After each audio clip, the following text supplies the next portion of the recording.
Well, GW, I hope you're happy. Until the Stormsurge gets buffs, Mushu is on a hunger strike. He is refusing to have anything more than breakfast and dinner and only 6 to 10 treats a day.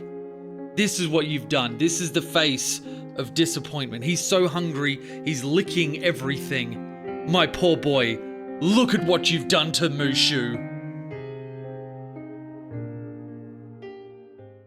Hello Jassos, welcome to another video where we are going to be talking about what is one of the models that drew me to Tau from the earliest time. Now obviously, you know, the hammerheads and the broadsides had a big part in it, but when I was getting into the game as an adult, not as a kid when I first got interested in Tau and everything, and I was Tau curious. But then when I decided to, you know, come out and announce to the world that I like Tau, and obviously it was Reptar. You're a Reptar? How did you get in my hands? Get out of here, you scamp. No, not that Reptar. This Reptar. This beautiful boy here, the Stormsurge. This has been one of my favorite models for the longest time. And it is hurting just a little bit. And I want to run through some of the things that are making it hurt a little bit. Some of the things that I believe could be done to fix this model. GW, I've already done it for you 4 times. You may as well steal a 5th. And if I'm saying that it's problematic and there's things that it needs to be fixed, why I'm planning on running a double surge list for a couple of events in the near future. Let's talk about it.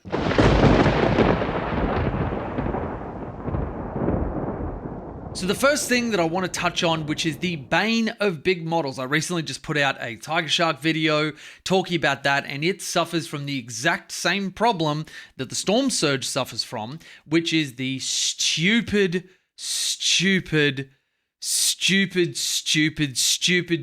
Can I finish?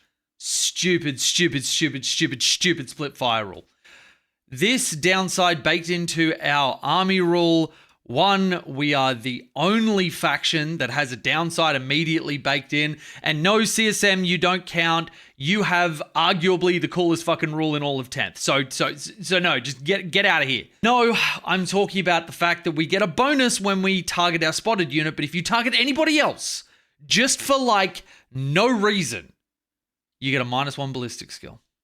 And -1 ballistic skill obviously can't be mitigated by things like the weapon support systems, which ignore hit modifiers, because ballistic skill and hit modifiers are different. Now, the upside for the army rule is actually really great. Having a ballistic skill modifier means that if there are any hit modifiers in the army, lol, then they can stack together, functionally giving you +2. This is where if you're one of those weird people that gets to leave a hammerhead stationary for an entire turn, they will get +1 to hit, which is actually kind of cool. Now, the reason I say that this is problematic is because you've got a big platform with a lot of weapon systems. And a lot of weapon systems usually are not the same profiles, because why would you do that? You've got things like the driver cannon or the pulse blast cannon, which are intended for bigger targets, either heavy armor, light and medium armor, or Terminator equivalents with the 6-shot variant of the pulse blast cannon.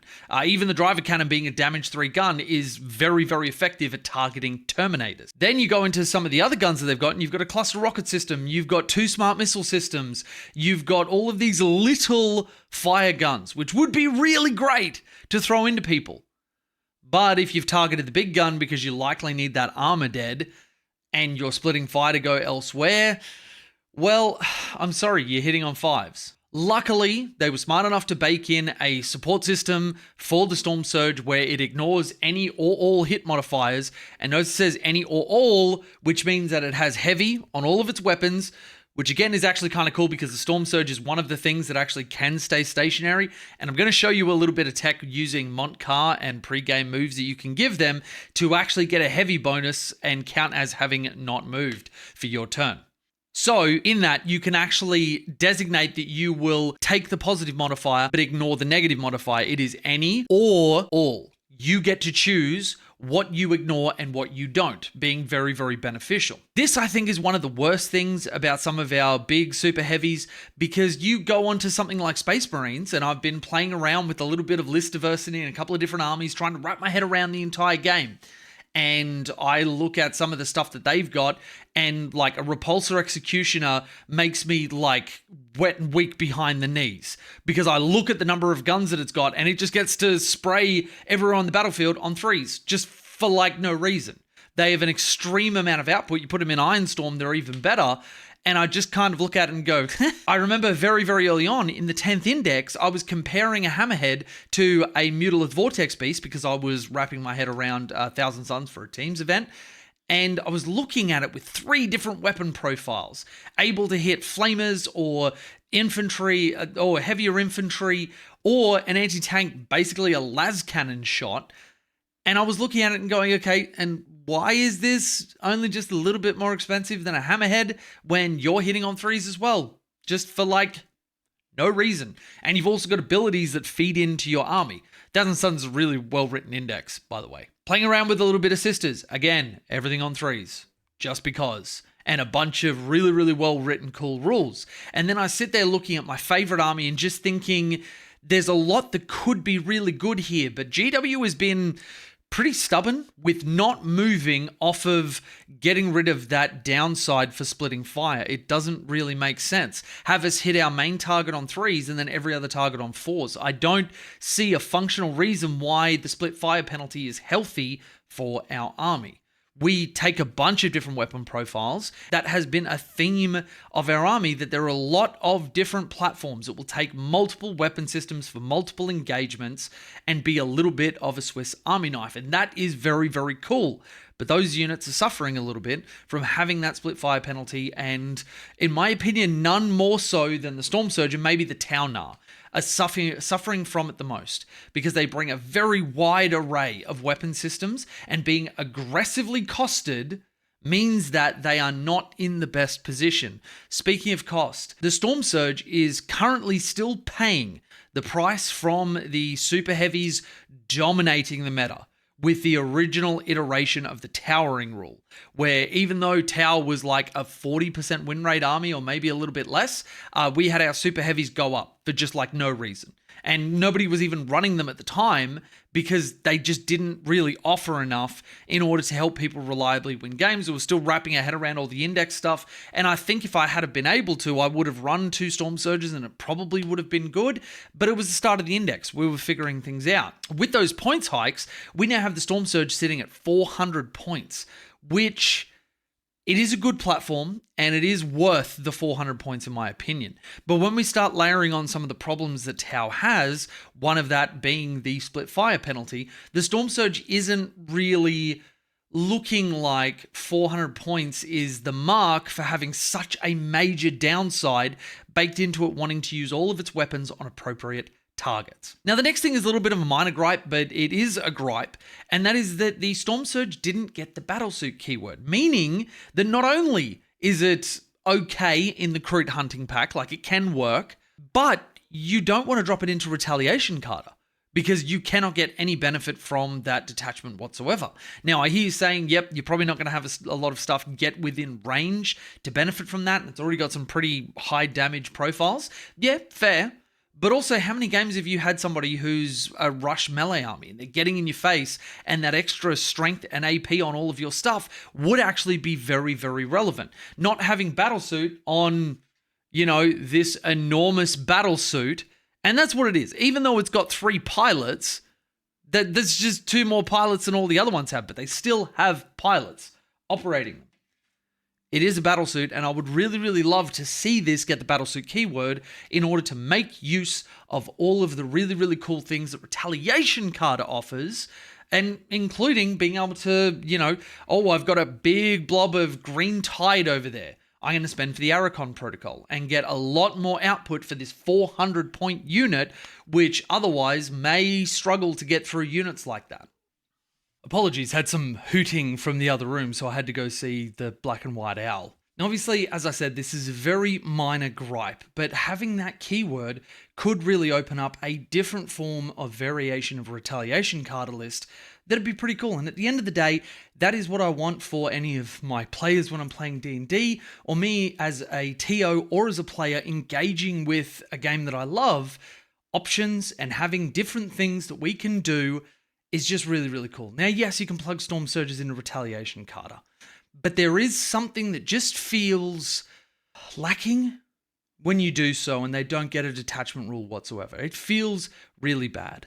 And I know that we're not the only army that has certain restrictions. Like you look at the new Sisters Codex, you've got a detachment for penitent models where you can plug other things into it, but they don't get that benefit. And that's fine. That's the direction that GW's decided to go with a couple of things. But I just think that it doesn't make sense that this model is excluded from that specific detachment when it seems like it's a match made in heaven. But let me know what you guys think. If you agree with my take that the Stormsurge needs a little bit of love, I don't think that a points cost reduction is the way to fix the Stormsurge. I think keeping it at 400 points but giving it a line of text that says this unit ignores the split fire penalty from the for the greater good rule. I think that that would be an absolute perfect way to give this unit a new breath of life and push it into a point where it's not an auto take, but it is very effective. Now, let's give you a little bit of tech. I mentioned before that you can actually use the Stormsurge stationary and get yourself into positions to be able to shoot and benefit from that heavy thing.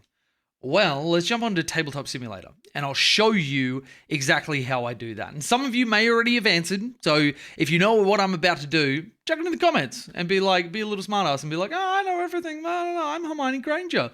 I'm Hermione Granger. What an idiot. It's Leviosa, not Leviosa. And of course, if you just want to feel good about yourself and get internet points and you didn't know what the hell I was talking about, just chuck a comment down there anyway. The algorithm gods don't care where the comments come from, just that the comments keep flowing. Now, I've had some people ask about what map sets that I'm using for the new Prior Nexus mission pack. The first thing, the base, is this FTC 40k competitive 10E map Prior Nexus amateur update. I don't know whether this is more up to date than the actual FTC competitive base, but I've been using that one. It's been working out quite well. And then I'm just using this WTC layout, Prior Nexus layout, WTC all maps. You go into search, you pick the map that you want to do. Let's just go for, let's go Crucible. And we go spawn. And then we've got a deck that comes out. And we just start pulling cards out till we get the map configuration that we're happy with. Now, I generally go with medium for a lot of my games. And then we just go spawn. The little green button on the card. And it'll put our terrain in like this. And then we use this to set our objectives. And you're good to go. Now, I have heard your feedback, and there are a lot of people that miss the old school style of videos where I was on the table behind me and I was showing all that sort of stuff. Unfortunately, with my wife at the end of her PhD and now being pregnant with our first child, she has a lot more demands on her time and isn't able to be a camera person for me. So what we're doing at present is performing an upgrade of cameras and microphones and tripods and bipods and, you know, all the little table mounts and that sort of stuff that we can use to set that up so that I can create this content without having to jump through as many hoops as we did before. Which, by the way, if you would like to help us get there, the best way to do that is heading down to the Patreon or YouTube membership link, joining up there. It is one of the best ways to support the studio, or go to pantheonstudios.com.au and pick yourself up some merch, a coaching session, or a game against me. Everything on that website is purely Chelsea and I created and produced and sent out to you, which means that there is nobody else reaching into our pocket to take a cut of it. So if you would like to support the studio and help us get to that point a little bit faster, then absolutely head to those links and grab yourself access to the Discord and a bunch of other stuff. Which, by the way, shout out to my patrons. You guys are amazing.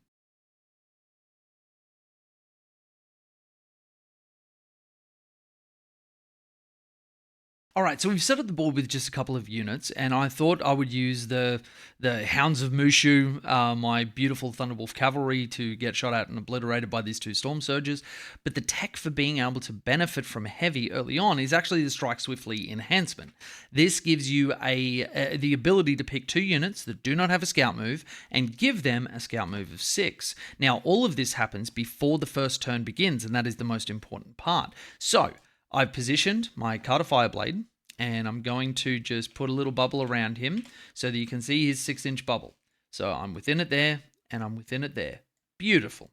We've positioned in a way where our Stormsurges are able to move quite aggressively and not have to give up a lot to terrain. Actually, I just noticed that he is clipping a wall. Let's get him outside of that. And let's go like that. And then let's just position you a little bit like that so that we know that we're solid. Okay.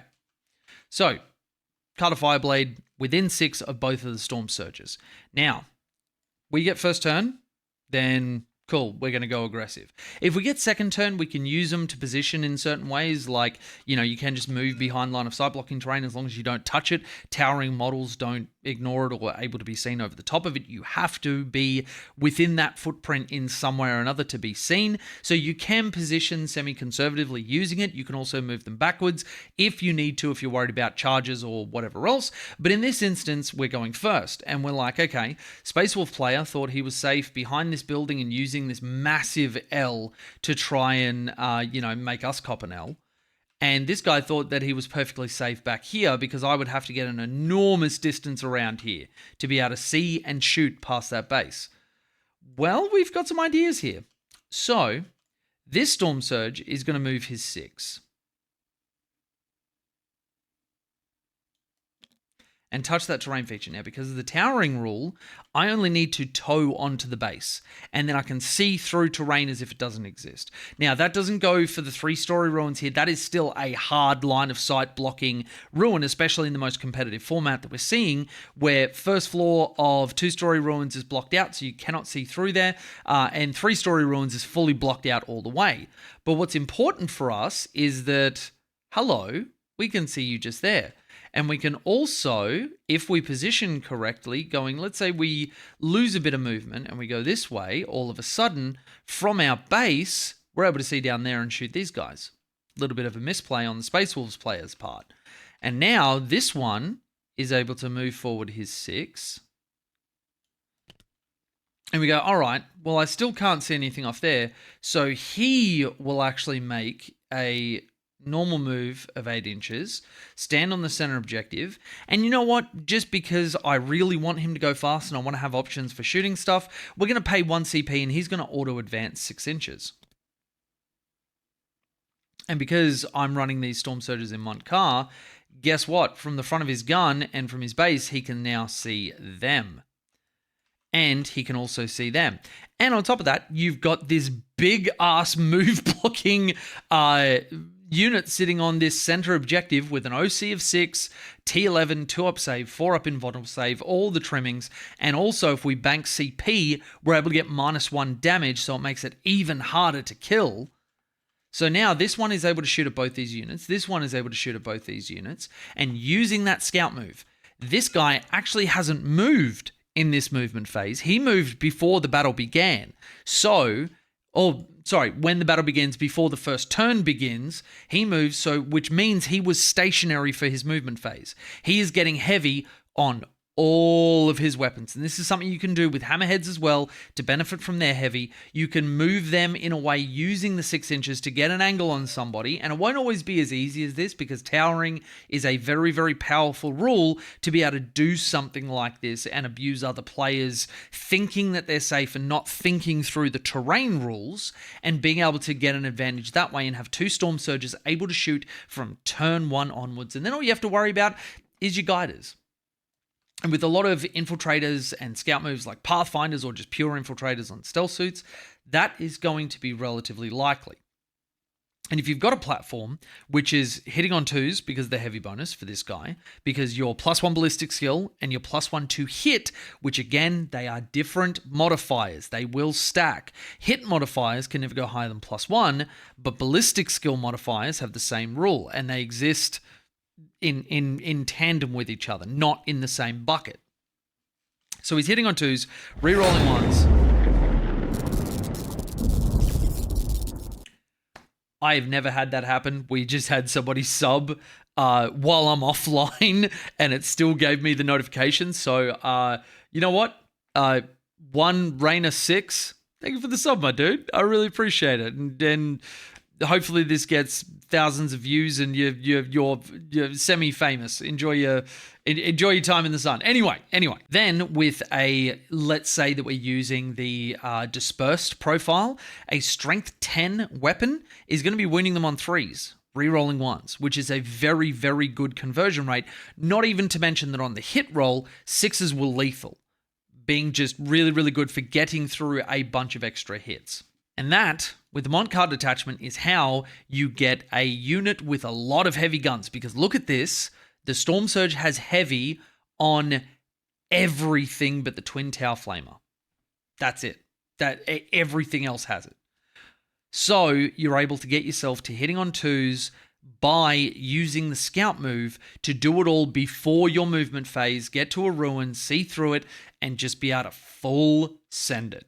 And I'd like to take this opportunity to thank all of my patrons who make all of my videos possible. If you would like to join them, get access to the Discord, get access to things like coaching services, have a look at our patron tiers, especially the Join the Pantheon tier, where you will get dedicated coaching all throughout the month and a bunch of live events on Discord to help you become the best player that you possibly can be as early as possible. And also grab yourself a personalized merch pack just for joining the tier. All of these incredible individuals are pushing us to be able to do this full time, and our growth lately has been absolutely insane. I cannot believe how far the Discord has come, where now we have a very, very lively set of discussions on a lot of different factions in the game. We are steadily moving away from just being a Tower Discord to being a 40k Discord, and that is really, really cool. Don't forget also, there is still time to get in for the giveaway of a limited edition Tower Codex and data cards. All you have to do is be a patron by the end of this month. On the 1st of July, we will draw for the last of the giveaways, the last Codex and data cards that we are giving away. So if you would like to go in for that as well as get a bunch of other benefits, head to links in the description. And as always, if you like this video, chuck it a like, put a comment down, share it to someone you think needs to see it. The algorithm gods are a thirsty bitch. And everything we do to get these videos in front of more eyes is incredible for the channel's growth. Or don't. I'm not your dad. See you in the next one.